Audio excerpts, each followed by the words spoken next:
Going live. Okay, let's do it. Welcome everyone to Sunday Night Sessions. Here we are again, Tracy Jameson, along with my good buddy Val Smith. And we had a really great session last Sunday. We went around the block on about fear. That was really fun. Val, you and I had some really great discussions earlier today about a lot of social social stuff, right? And about people's inability to really, I think let's put it better, is people's social skills suck. Would you agree? Yeah. Oh yeah, totally. I not everybody, but for a lot of people, yeah. And it's funny. It's funny listening to you say that you and I had this really cool conversation today, because we have several really cool conversations a day. So too bad we can't Google Hangout our daily interactions. Some of the things that come out of there are absolutely beyond priceless. But yeah, engagement's really big. I got talking. I just got off the line with a friend of mine from Mentors in Motion. He was one of my top money earners in Mentors in Motion 15 years ago, and we were talking about the interaction. We were talking about engagement. We were talking about where people are at. We were talking about the Powerball mentality, and I was it was kind of funny about this whole Powerball thing, because so many people are saying, "Hey, did you buy Powerball tickets? Did you buy Powerball tickets?" All Powerball is the idiot tax. Lotteries are the idiot tax. If you win, it's great, but you know what? The bottom line is, not everyone's going to be a winner. You're just basically getting caught up in another form of manipulation for the government to get more money out of you. I guess particularly in the United States, right? Because in the United States, you really get the screws put to you. I believe when you win $1.6 billion or $1.5 billion, or if you win $1 million, you're lucky to get 30% of that. They find ways to, they say, well, over 30 years, we'll pay you out. And most people will be dead before the 30 years rides out. There's no question about that. Or else you take a lump sum after taxes. And I think those people, what did they get? I think they got $300 million out of the deal, which is pretty cool. They had to leave $200 million for taxes on the table. $200 million plus. Isn't that pretty sleazy? That's crazy. So yeah, that's pretty dirty. And that's what we're talking about with the internet and whatnot too. As far as engagement, I watch Facebook again, and these guys selling their traffic courses, and hey, we guarantee this, we guarantee that, and send us the money here, send us the money there. See how myself and my partner earned $400,000 in the last 90 days, generating traffic. Well, that's good. That's good because they're the creators of it. And, we talk about this all the time. But engagement's really, really important. And I've been telling people for years, because I'm still very old school. I've been telling people for years that the one thing that I want from the internet is I want that social environment. When I was in high school, Tracy, and you were in high school, lots of people were in high school, but I think what kept me in high school, just because of, my situation at home and, living solely with my dad, and my dad really wasn't an involved parent. He was just kind of there. So I was fending for myself, but, and I was the baby of the family. So, my older siblings, they had moved on, left the city, went their own, individual ways on their own journey. But I can tell you this, I wouldn't have survived high school. I wouldn't have survived college without the social aspect.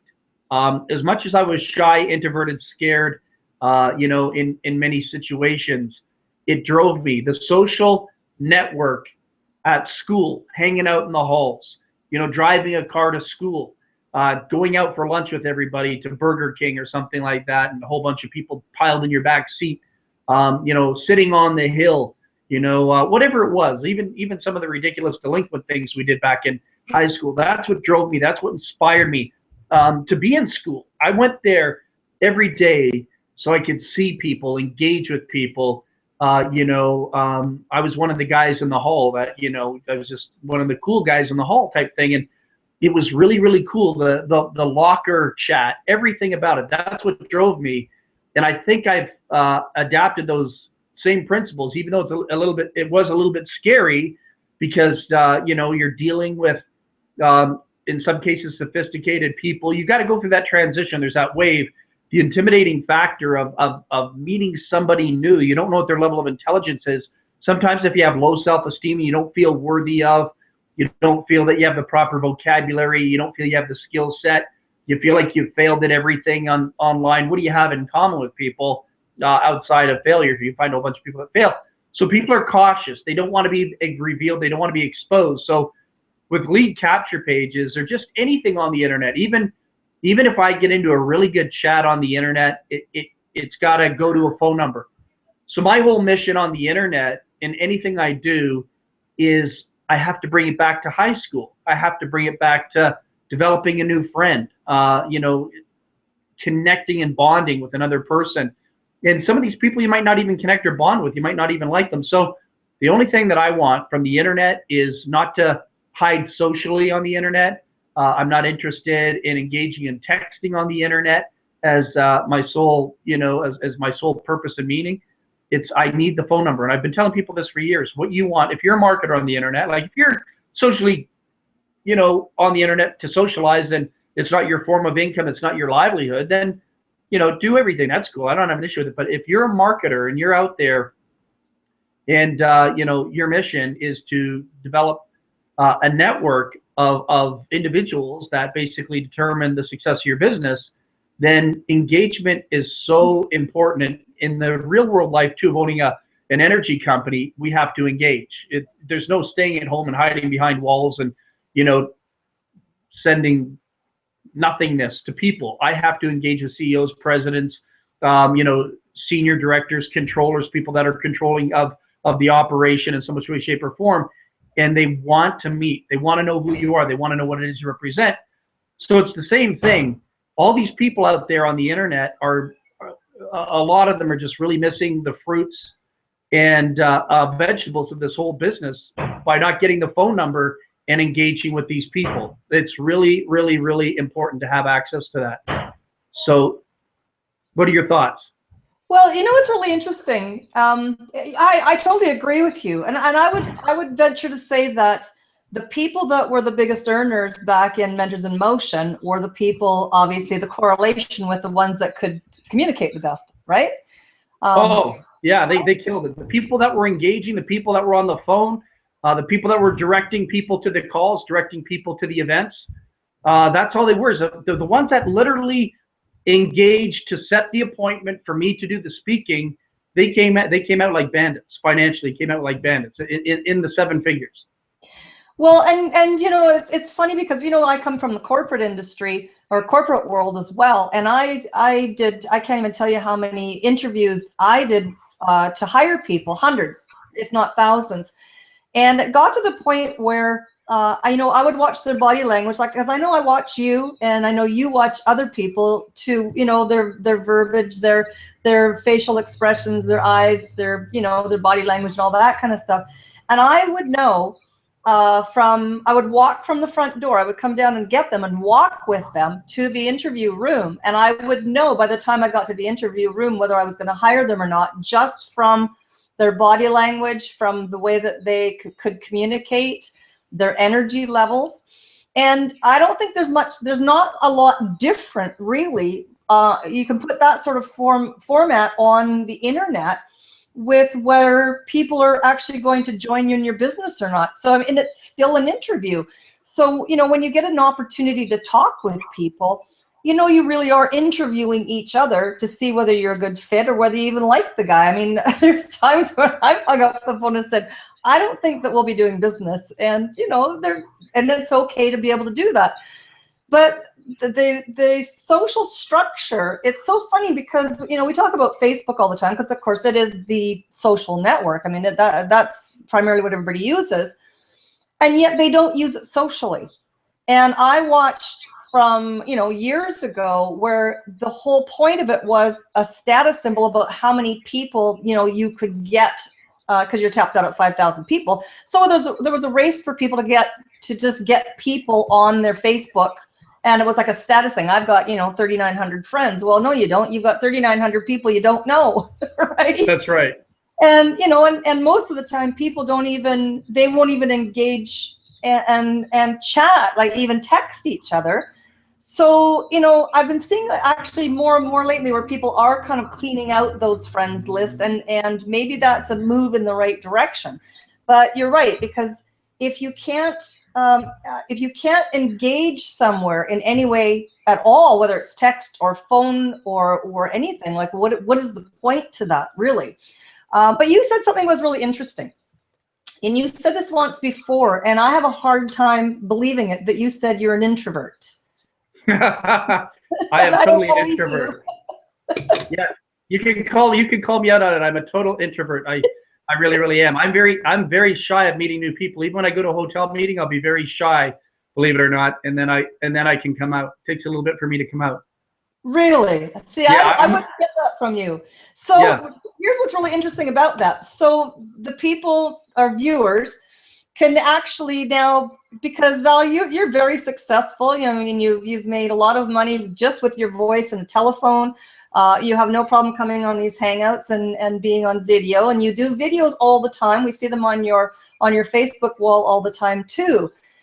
So there has to be an introvert, then there has to be some pain involved for you. Like you say, you'll go into a room, you know, go to a party or something. Are you a wallflower for a while before you get the nerve up? I think so. Yeah. And pick who you're going to talk to. How do you do that? I think, and I'll be totally honest with you. Like, let's say we go to a wedding. I just had a niece that had a wedding. And, you know, Benita and I are there, and we're sitting at a table with my immediate family because my brother's daughter just got married. But, you know, people will look at me and stuff, and I'll be dressed to the nines going to those things. Like I'm usually probably, I can afford nicer stuff than most of those people will at a wedding. And so people will look at me, but I won't engage. I will just, believe it or not, I will shy off, and I will engage with my daughter. I'll engage with my son. And I'll wait. I let people approach me first. I really, really do. Unless if I've had a couple drinks, and I'm just being honest, at a wedding, you got wine at the table, right? Then I loosen up. But honestly, like it's you know, people look at it and say, well, you know, he talks so openly, he can just get on a camera and do his thing or act stupid or silly with his daughter. There's a little bit of pain that goes into that. It's a good pain. I don't freak out. I don't throw up, or I'm not, you know, but there's that cellular memory. But I go through it because if I don't, the price is greater. If I don't do it, like, believe it or not, you know, if there's no benefit in doing these hangouts, or if there's no benefit in doing videos, if there's no benefit in practicing what you preach, I probably would find an excuse not to be here. I could do that, believe it or not. And I know that sounds really, really weird. And it sounds like I'm the type of guy that likes the limelight, but honestly, I don't. I put myself in it because I have to push myself to those limits so I can say, oh my God, you know, I took myself to a crazy norm. You know, I took myself to a crazy level. And just, it helps me grow. I'm always looking to take more risk all the time, but trust me, sometimes it's painful. I can have heart palpitations, not in the videos, but going into a video, I can feel nervous and all that. But I know that if I don't do it, my Facebook page or whatever has no action. And so you've got to put yourself in a position of being out there. And if that means your mouth going dry, like you and I talked about, if it means your heart palpitating in your hand. Yeah, we talked about cotton mouth. Yeah, like cotton candy mouth. Yeah, totally. So, you know, it's, yeah. But you get more comfortable doing it, and I'm glad I can do this with you because I feel more comfortable. But I'll tell you, if you know, because I'm familiar with you, so I'm very comfortable doing this. But if I came on here tonight, I'll break it down. If I came on here tonight with a bunch of strangers and I was supposed to do this, I could possibly have an anxiety attack before I come to the call, and then I would come in here and you'd see me like calm and really cool and collective. But I would probably go through a little bit of hell first with a whole bunch of strangers that I don't know. You know, it's just the way it is. And even when I did the interview, like Larry Winget, I was nervous going into that interview with Larry Winget because I'd never talked to him before. We never had any preparation. The thing about me, I think my biggest downfall, you know, in doing these things is I don't prepare. I'm terrible at preparation, and that's why I have you to compensate for my weakness. I just show up, and sometimes that works against me because it freaks me out because so this could go somewhere else with a few other professionals on the line and catch me off guard on something. And it's like, holy cow. And you can see me stressing maybe on a camera to some degree or, whatever. I don't know if maybe I'm good enough that I can block it up. But trust me, there's pain involved in everything I do. And when you get a few under your belt, like I just want to talk about engagement tonight because, a lot of people say, okay, Val, well, I got this lead capture page. Tracy, you know what? The thing that freaks me out is there's so much money being spent on lead capture pages. There's so much money being spent on automated systems. There's so many people selling this stuff and so many people subscribing to all these things. And I know that you said like a lot of training material, it should be free. We had this conversation. Training should potentially be free, depending on the perception and, on the belief system. And, I tend to agree with that. In most instances. But I'm sitting here thinking, like, I was calculating how many people have capture pages or, have bought into systems and their credit cards are getting hit at $29.95 a month or $19.95 a month, and nothing is happening. And, people are spending all this money on solo ads. Nothing's happening. People talk about clicks, guaranteed 100 clicks to your website. What the hell does that mean? I mean, I don't want 100 clicks to my website. I want 100 signups, So there's that missing element. And so that's why I say I think people are wasting their systems. They're wasting their money. They're just, a lot of people, they're just screwing everything up unnecessarily. Take a risk and engage with people. And it doesn't have to be that difficult. The contact manager is there for a reason. It's got a name, it's got a phone number, it's got an email address. Now, the phone number is the key. The phone number is the key because you can now phone that person. And, the mindset that I have going into that is not like, oh, my God, I'm heart palpitating right now. I'm nervous. I've got to pitch somebody on a deal. I've got to, give them data and information. I don't need to give them anything. You see what I'm saying? I don't need to give them anything.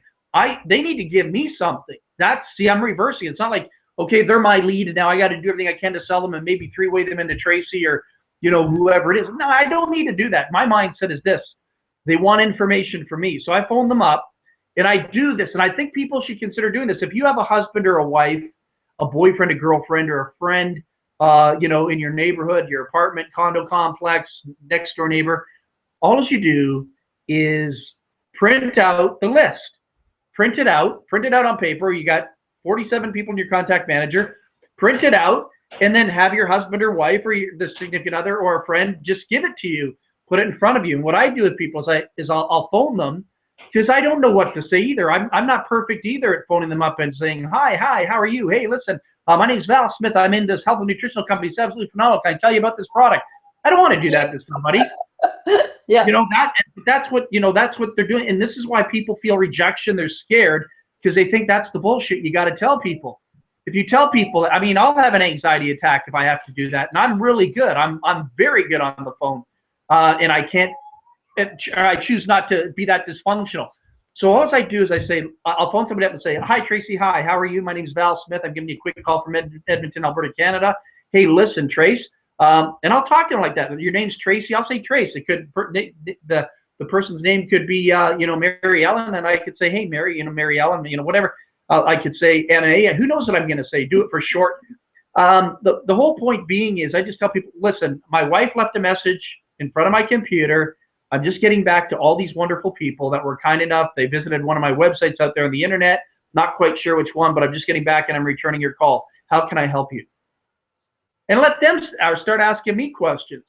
Who are you? What's this all about? It's about you leaving your name, your phone number, your email address. My understanding is you would like more information. Can you tell me a little bit about more about your experience on the internet? What is it you're looking for in particular? Yeah. Yeah. And that's it. Because if anything else, if I try to say, hey, look, I'm in, I'm in Organo Gold, or I'm in this health and nutritional company. We got this great product, and it does. I'm done. I'm cooked. I'm pitching. Nobody wants to be pitched. So we need to find out what it is they want. Listen, it's like calling the doctor. I come home. There's a message. Benita says, who's on the voicemail? I said, oh, it looks like the doctor's office. It looks like the dentist called. She goes, go check it out. So it says, blah, blah, blah, blah, blah, call the office. So I'll phone the dentist office and I'll say, hi, Val Smith calling. I understand you left a message on our voicemail. We've been out for the day. You left a message on our voicemail. How can I help you? Oh, hi, Val. How you doing? This is Margaret over at, so-and-so Dental. Just want you to know Maya and Ethan are going to be due for checkups in the next, 6 months. And then we can engage in the conversation. But I always ask people, it's not that I have to dump my stuff on them. I ask people, what is it you need from me? What can I do for you? Why were you on my capture page? I understand you were on my capture page on the internet. How can I help you? What is it you're looking for? Perfect. Yeah. Because they're the ones. I'm not looking for them. I just have a campaign out there. They happen to come in, and then that just starts a conversation. Like you could have phoned me on Skype or something. I could phone you up and say, hey, Trace, how you doing? Listen, Val just got in. Hey, listen, I understand you called me at 4:10. What's up? And then we talk, and then it starts the whole conversation and we jam. And those are the most beautiful conversations you have with people, because the guy says, oh, I was on your capture page. He says, oh, yeah, I'm looking at these home-based business things, and there's a lot of scams out there on the internet. And then you just talk to them. Yeah, I mean, the internet's full of garbage. That I thank God I'm not involved in any of that stuff. I tell them, I say, thank God I'm not involved in any of that stuff. And then they'll say, well, what is it that you do? And then they start asking you questions.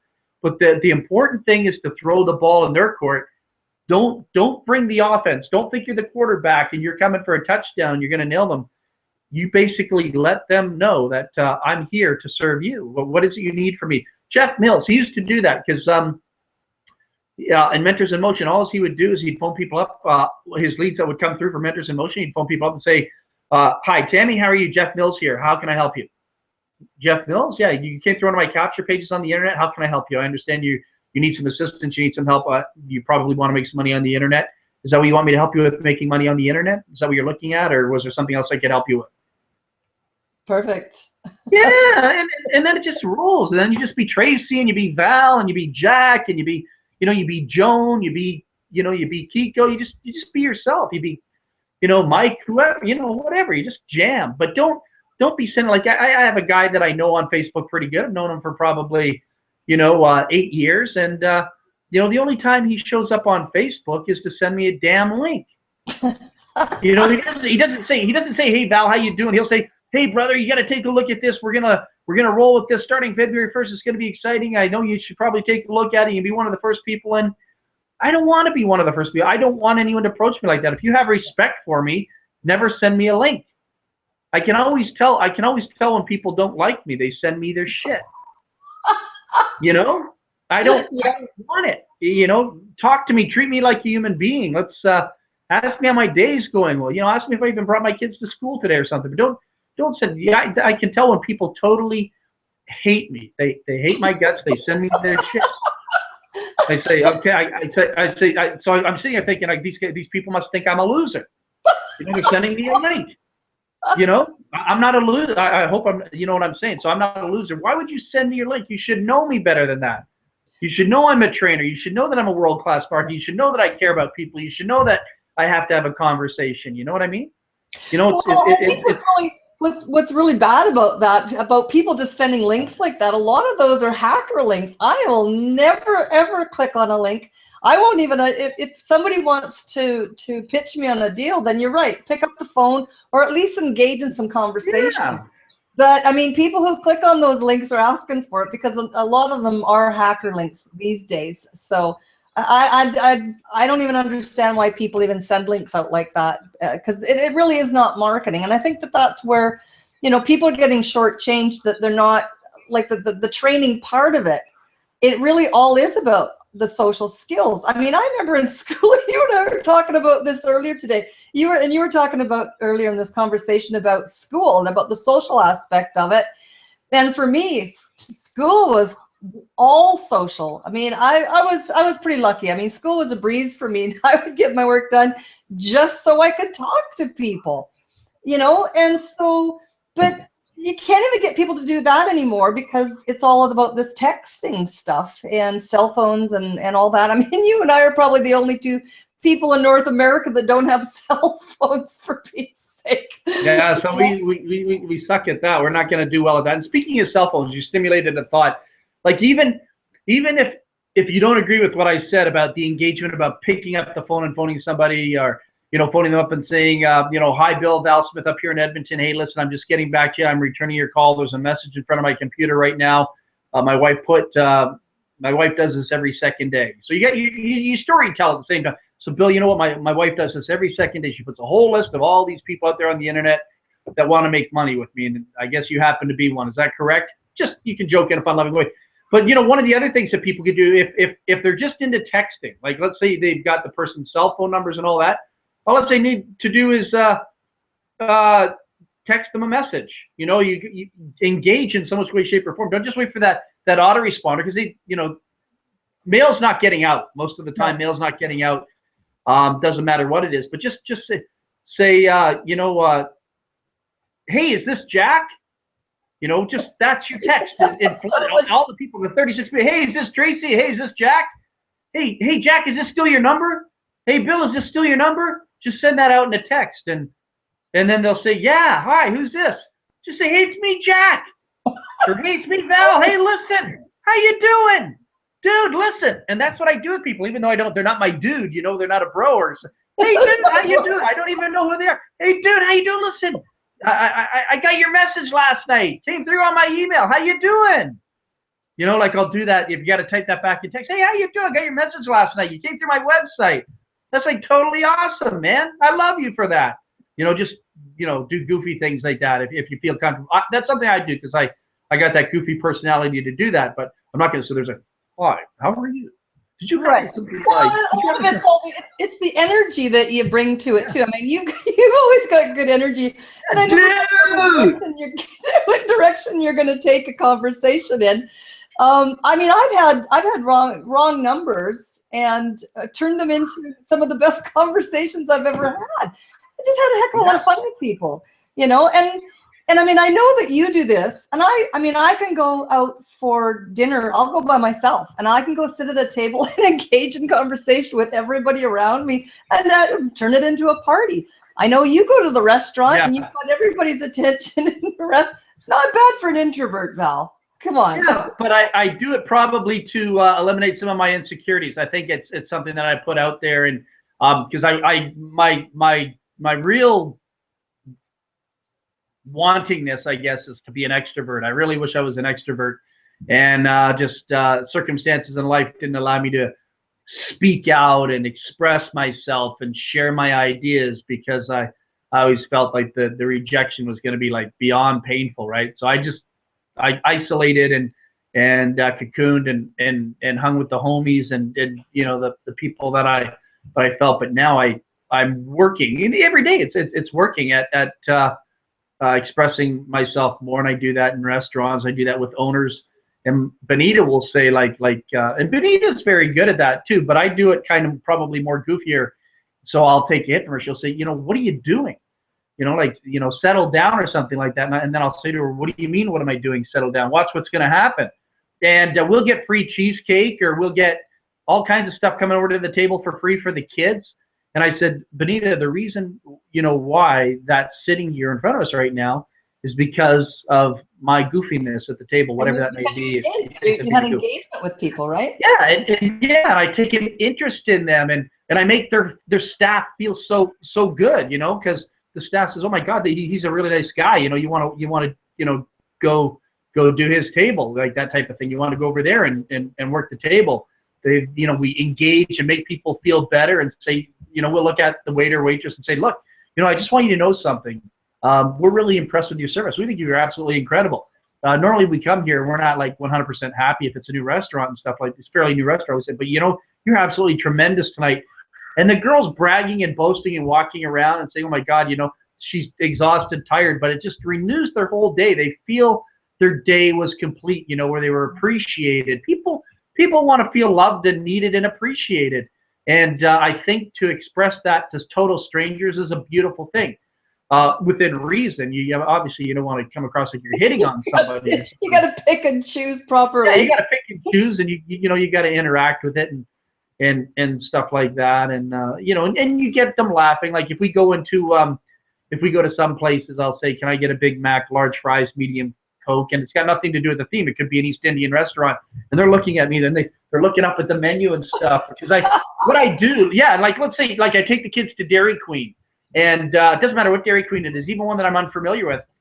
They're there at the counter, right? Ethan? No, sorry. They're there at the counter, and they're sitting there. Can I help you? And they're ready to punch in, a big brazier, a Sunday banana split, whatever it is. And I'll say, can I get a large pepperoni pizza with double bacon, mushrooms, and can I have butter chicken and chicken chow mein? And they're sitting there looking back to see if I'm actually seeing it on the menu in there. So I do that stuff, but you're disruptive. But yeah. That's good. You're disruptive in shaking people up, and you know what? That is a lot of fun, because I mean, standing in front of or behind somebody at the grocery line, at the supermarket, the same kind of thing. Engaging in people and laughing. I've had some of the best conversations just hanging out with strangers in doing that, and had some good laughs. But something. I watch you. You're a great analyzer. You're an analyst. You're always watching people, and how they interact. And I've done that with you. And of course, I've picked up some of your gestures and some of your terminologies along the way too. And it just kind of seems natural because we talk so much. Yeah. So you've obviously modeled, coming from, like you said, from the painful past. We both have some painful past. And, to be able to come out and sit and speak. I mean, you and I are comfortable with each other, like we're sitting in the living room talking, sort of oblivious to everything that's going on out there, and it's being recorded. But you know what? You must have had some people that were very influential to you in your development process through this industry as well, right? Oh, absolutely. Yeah, there's been some really great people that I really admired, but I could say some really bad things about them too, because the people that I think I told you this. I don't know if I've ever, I think I've said this before. People talk about their teachers and mentors, and it's funny. Let's talk about this for a second. I was talking to a young lady not too long ago. She'll probably see this video, but we started talking about teachers and mentors, and even people that she held in high esteem. She's now seeing through the veil. She's now sees how they manipulate and how they get away with unethical things, believe it or not. And I had somebody that I worshiped the ground he walked on. He was like a god in the world that I lived in, and I was in my late 20s. So I mean, this person just was like the perfect specimen. Hair was perfect, good looking, dressed in suits and tuxedos, and I don't think you'd ever see him without a tuxedo on most of the time. I kid you not. And he kind of took me as like a father figure in a way. Got to hang out with him. He saw a lot of potential in me. And unfortunately, I'll say this: people often talk about teachers and mentors, and that's the thing. We're human beings. We're not perfect. We're all going to have flaws, and the dangerous thing is when you look at somebody, and even though they have flaws, you don't see their flaws. That's really scary. That's mind control. And so anyhow, people talk about their teachers and mentors being, all these books, writers, authors, motivational speakers. The best teachers and mentors that I think a person could have are the biggest, deepest parasite scumbags, chameleon, dirtbag, trash, trailer park trash inside, everything you want. Those are the best teachers. Those would be my teachers and mentors, because as much as they might have had the money and they had this great, persona when they walked into a restaurant, the whole place kind of went like, wow, they thought rock stars walked in, or these people were scum underneath. They really, really were. They had their own mean, evil agendas. So, you might say, well, then Val must be a scumbag too, or he must be like that. Maybe, I don't know. That would be a matter of perception in the person's eyes. But the bottom line is, what I learned from all that is how not to be. Absolutely. How not to be. And I'm glad that I was around the most powerful people, the most, sophisticated sharks out there, because now the ones that haven't been exposed to that, they don't intimidate me in any which way, shape, or form. Today's marketers, today's gurus out there on the internet, They don't intimidate me in any which way, shape, or form, because they're not in that league.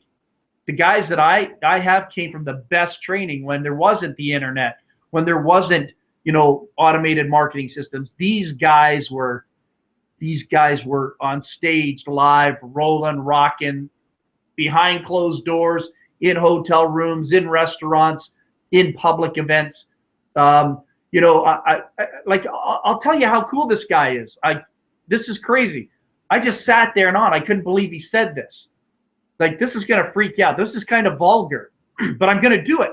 But I couldn't believe it, because I was always scared of girls. Like, girls loved me. I was a long-haired Fabio type guy, and girls loved me, but I was too scared because, my mom left, so there's rejection there when I was 8 years old. My dad was drunk all the time, so I can't bring, girls back to my house even to watch TV, hang out, come for dinner and see my dad wasted on the couch or, rocking like a freaking rhesus monkey. So I had those issues. So, but when I went out with this guy, I got to tell you the story. We went to the Canadian National Exhibition. It's like Klondike Days. It's like, the City Fair. It's the Canadian National Exhibition. It's like the Midway. So we're sitting there and we're at one of these free concerts at this like band, this what do you call those things? Like the band shell. There's a band playing there like Loverboy or something like that. It wasn't a big crowd. You were talking about, 1,000 people hanging out. So we're sitting on the bench, and I'm young, like I'm younger. This guy's got about 24 years on me, 25, 26 years on me. He's dressed nice, beautiful, silver hair, everything. And we're sitting on the bench. And there's two ladies sitting beside, and they're older than me, but they're attractive, right? Like, they're probably like 5, 6, 7 years older than me. I'm single at the time we're sitting there, and so-and-so goes, so hey, how's it going? Because he's so good. He's the man. This guy spoke to like millions of people on stage, right? And they started engaging, and I'm quiet, shy introvert, just kind of sitting there like, oh, beads of sweat forming on your lips. Yeah. Like, I'm sitting here going like, oh my God, he's too cool. Like, how did he do that? Like, he engaged these like smoking, hot, beautiful, nice, intelligent women, and then he's getting all this information out of them, and then one of them basically says, so what do you do for a living? And he says, I teach a course.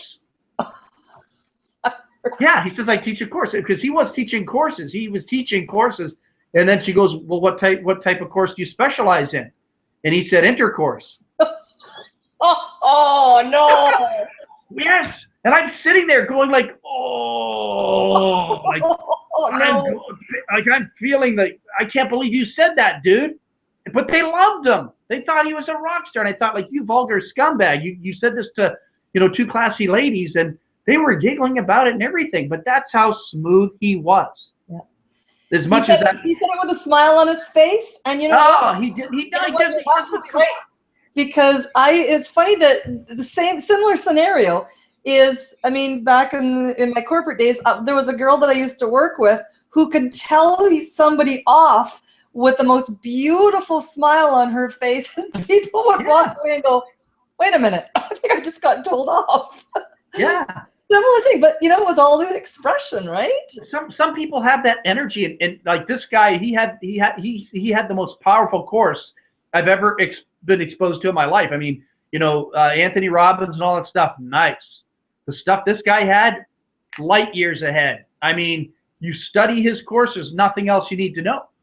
Because his was on universal spiritual principles, but he did it in such a layman style. It wasn't about the universe and the cosmos and your higher power. He did it just like in daily living and with, your neighbors and your driveway. And I went to college. After I did this, I took this extra college course, and the things that I was doing to people, getting them to scratch their head and be sitting 15 feet away from me, and getting my teacher to come to me and getting there was some really weird stuff that was freaking me out. Like I sat there and I started getting scared, because I started having this, this unbelievable power, right? I don't even know how to tap into it now the way I could back then. NLP stuff, right? Well, it was beyond NLP. Like it was, but these people wouldn't even see me.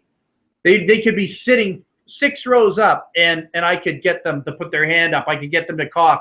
I could get them to say, you know, I'm going to the bathroom, whatever it is, all within 60 seconds. Wow. There was some really weird stuff going on there, you know, and so it was just unbelievable what this guy, what he was teaching. And so he had this power. So when he walked into a restaurant, he had the tuxedo on. The place would just be like, oh my God, like, you know, right. Some people just have that energy when they walk in a room. They have to be noticed. The whole place will stop. And then you got this little puppy, you know, following behind, you know, seeing all this and going, oh my God, this is like outrageous. And then the way he could joke around with, you know, women that, you know, most guys would say, oh my God, I wouldn't have the guts to even walk up and talk to. If you paid me $1 million, I want to go puke before I do that, because you think you're going to be rejected right away. This guy could walk on water.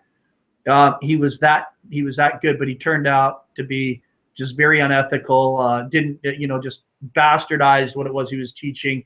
You know, used people for money, and used money as power, and you know, used money to, you know, to score with women too and stuff like that, which was unacceptable to me, because I respect women. I don't look at it that way. It's just it's a terrible thing. But anyhow, well, there's two sides to that too, Val, because there's a lot of that goes on out there, and people will sell themselves for that, unfortunately, as well. So, like, there has to be two parties that play. Well, yeah, this guy was like in his 50s. He was in his 50s going back 25 years ago or whatever it was, but he was picking up 24-year-old girls.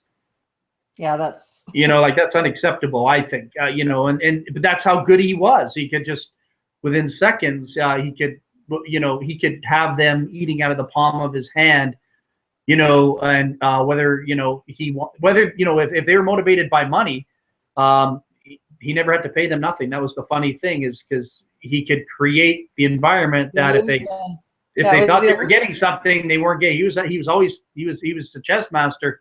He was outsmarting them, could get what he wanted, but they couldn't get what they thought they were going to get in return, and so they become disappointed in him. But anyhow, some people are just really good at that. But the whole point is learning to engage. That's where I learned to engage. That was part of my first conference call. But just going out socially and feeling good about myself, and you know, when you're who you believe you are, and you don't come from a good place, and you don't own your own house, and you're living in a basement apartment, and then you find yourself hanging out with people that are making $80,000-$90,000 a month, $150,000 a month. You're there at dinner parties with them, and then you're going back to your basement apartment that doesn't have a whole lot. Parking your car around the corner so nobody sees your car. But I didn't even have to do that, because I could park my car downtown, and then we'd go downtown and meet, all of us together, right? So, you know, the restaurants are all downtown, so you can walk. Yeah. So that was the really cool thing. So, but the whole idea, the people that are making the money, I'm just looking in all my years, the ones that I see making the big money consistently, you know, they were out in the open, they were engaging, they were involved in telephone conversations. I've talked to them on the telephone.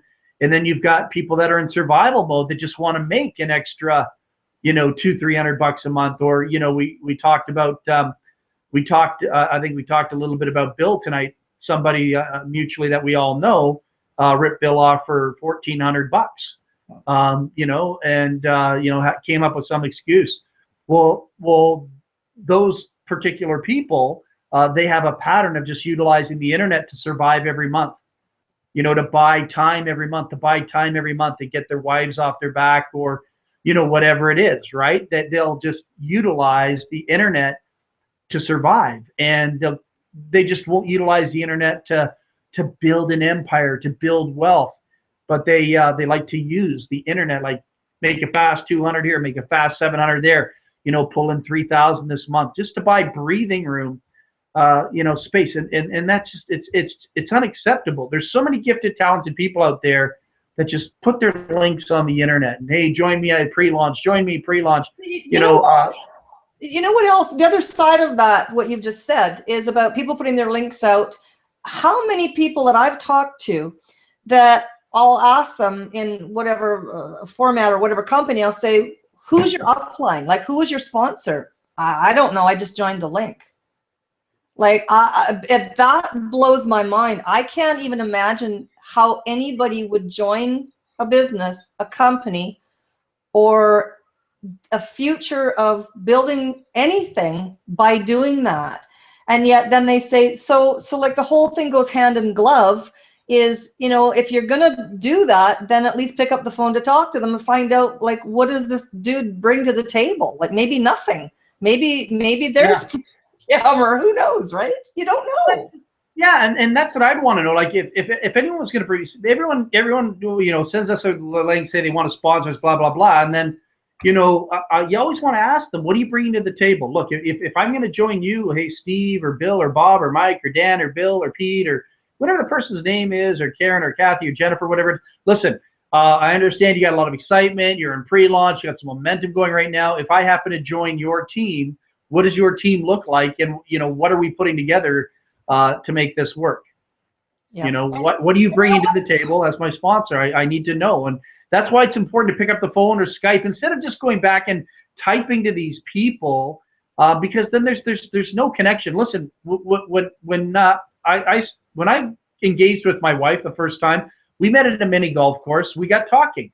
Now, we could have just looked at each other, but a conversation started via me. I went and started a conversation based on the body language she was giving me, and we talked, and at the end of it, I said, look, I said, you know, because she had her son there, and I had my daughter and my nephews there. We talked for about 20 minutes, and I said, look, we have to go. I'm sure you probably have to go. You got things to do. But I said, I'm going to give you my phone number. I'm not going to ask you for your phone number because it's not the right thing for me to do. But if you'd like to continue this conversation with me, I will give you my phone number and feel free to call me. And Benita phoned me 2 nights later while I was standing in line at Sobeys getting groceries, and my cell phone, because I did have a cell phone in 2003, whenever that was. That's more than 10 years ago. You know, it rang, and I talked to her while I was checking out, and we agreed to meet at, you know, the Spaghetti Fact. No, sir, was it the Spaghetti? No, we met at the Keg.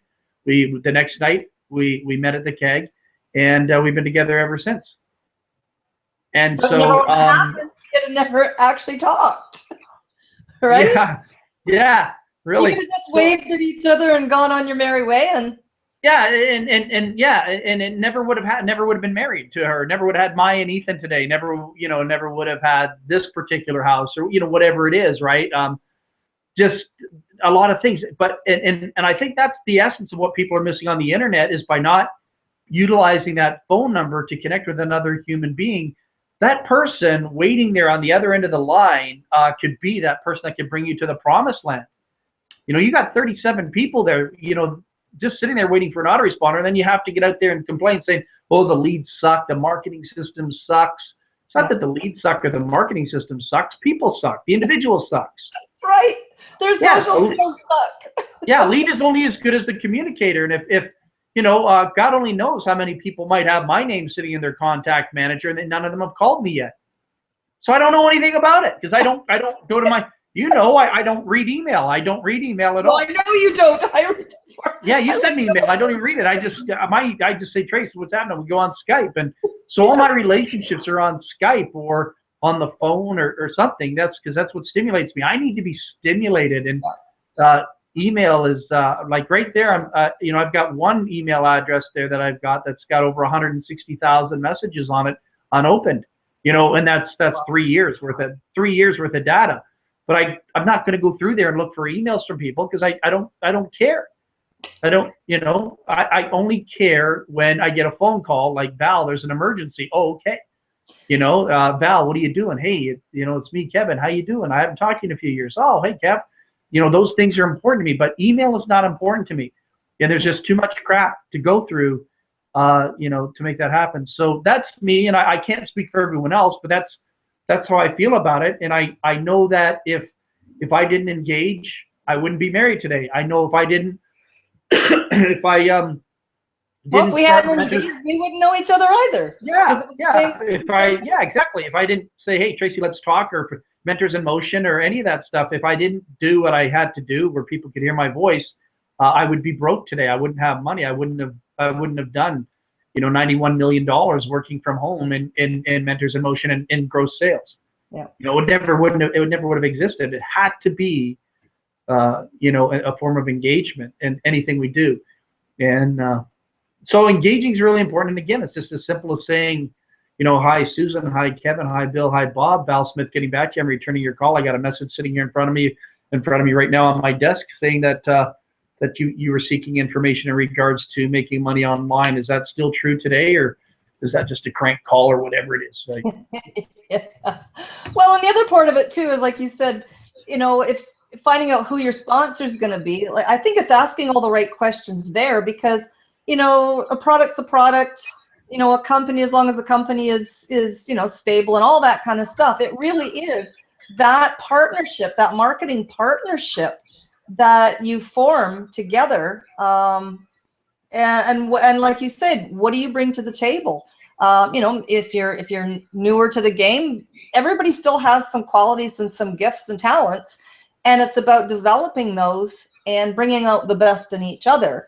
And that's why I always say that you and I actually complement each other quite well, because we're very different, but we're also very similar in a lot of ways too, right? Oh yeah, and that's what makes it click. That's what makes everything click, because we never argue. We don't have disagreements. We just listen to each other and then massage it and say, okay, what do you think? What do you think? Okay, so there's a really healthy form of communication there. And if we didn't do that, we wouldn't be able to work on the projects we're working on, or putting together what we're putting together, or anything. It's just so important to engage. There's something else I was going to say, and I can't think about it right at the moment here. What's that? You lost it?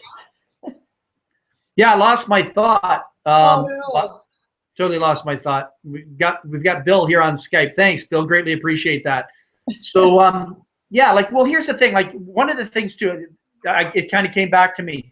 Think about three-way calling. This is why it's so important to engage with people, because you get practice, and that's why it's so important not to give too much information in that first presentation with people. Just say, phone Bill up and say, hey, Bill, how you doing?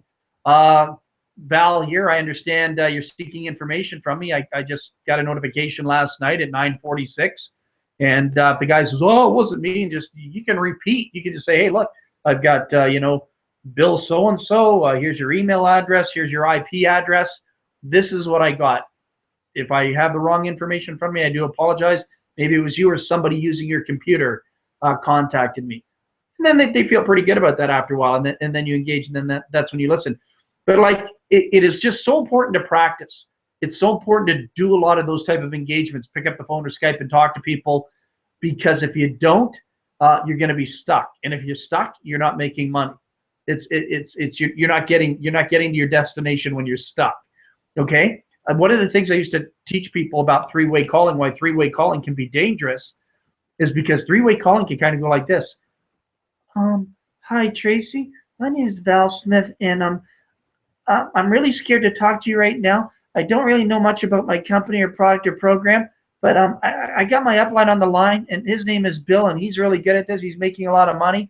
I'm kind of new at this right now, but after my upline does a great job at explaining this to you, even though I'm shy, scared, introverted, and dysfunctional, would you still sign up with me, because I want to make a lot of money off you? That type of thing. But that's kind of like what a three-way call sounds like to me. Is one person saying they haven't done their homework, but I'm, unless the person is a seasoned professional, but people that just, and they're a seasoned professional, and that they will get their work done, then you can stay with it. But then what happens when you're really weak and vulnerable, you got to be careful who you're doing three-way calls with. This is why it's so important to know who you're working with, because, you can have people that work with you that are ethical. You can have people that work with you that are freaking dirtbags. And what I mean by dirtbag is this.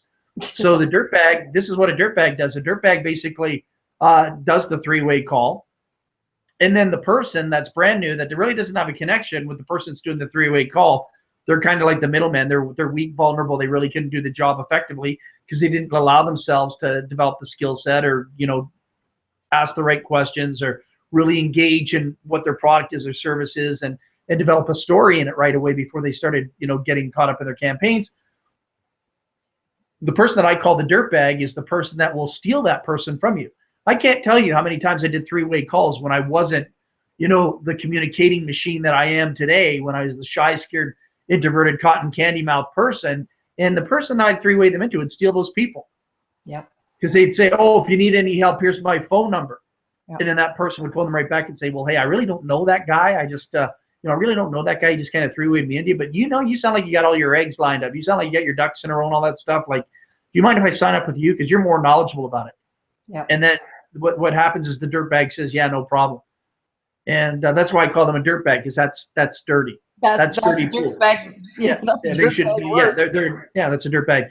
And so the person that's busting their butt, trying to learn, grow, develop, get out of their fears, or they're being screwed by the upline they don't even have a relationship with anyhow.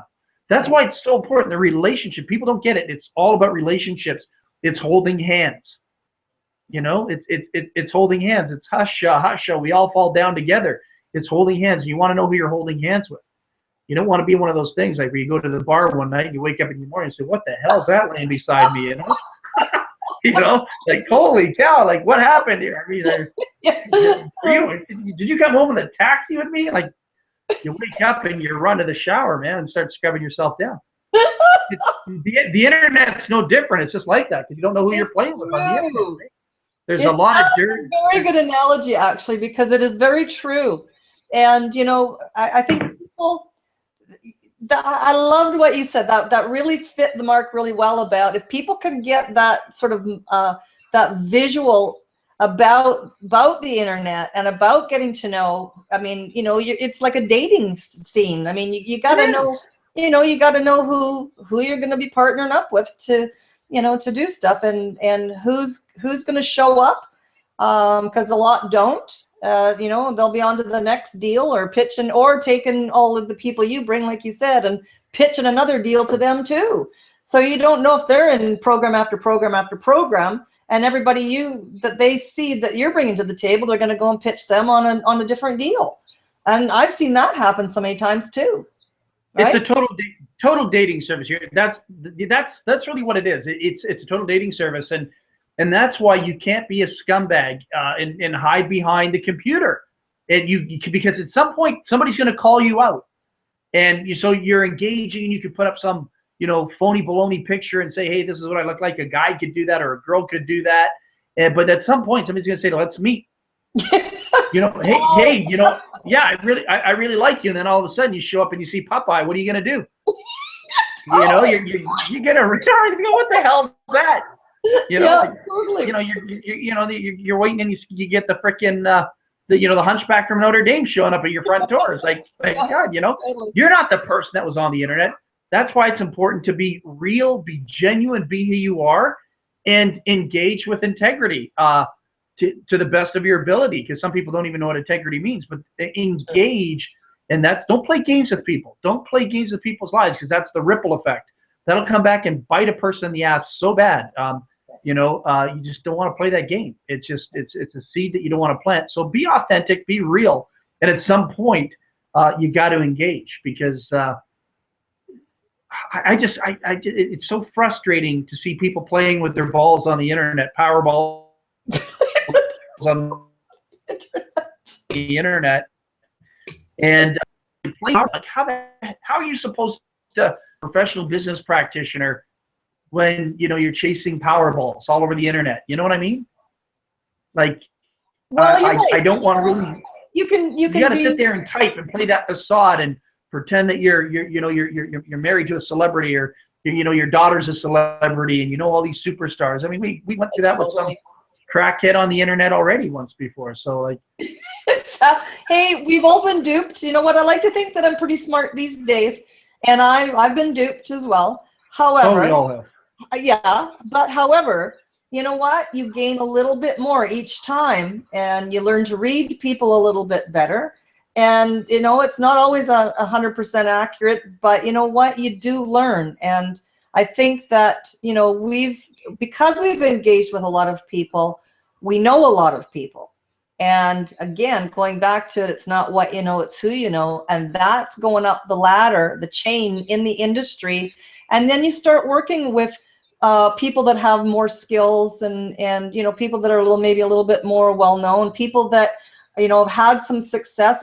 And that it's that whole journey. It's like, it's a transformation, but you can't get into any transformation unless you're willing to engage in the first place, right?